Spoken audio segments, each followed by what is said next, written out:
Men qo'lim bilan emas, tilim bilan, tishim bilan mana shu ishlab pul topyapman. Qo'l va oyoq nogironligi Dilmurod akani to'xtata olmadi. Tili va tishlari bilan bo'lsa ham imkonsizlikdan imkon topdi. Boshida payanlik qilishlarni sekin-sekin o'rganganman. To'g'risi, qo'limda, oyog'imda kuydirib olishlar ham bo'lgan, bilmay bosib qolib. Tili orqali kelayotgan daromad kam emas.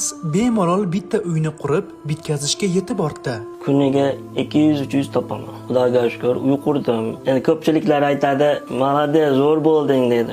Biz hatto deydi, bitta oshxona ham qura olmayapmiz deydi, sog'lomlar kelib. Hayotimdan roziman deydigan qahramonimiz ichki dunyosi boyligidan mamnun. Aka, bilasizmi, menda harakatlanmaydigan qo'l oyoq bo'lishi mumkin, lekin sof yurak bor, sof qalbim bor. Mana shu toza qalb o'zi uchun hamroh istaydi.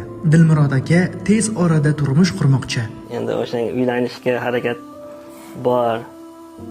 Qiz tayyormi? Ko'z ostiga qo'ygani bormi? Xudo xolasa chiqib qolar. Dilmurod akaning jasorati uchun bir dona like bosib qo'ying. O'z tilaklaringizni esa izohlarda yozing. Marhamat, to'liq videoni e'tiboringizga havola etamiz.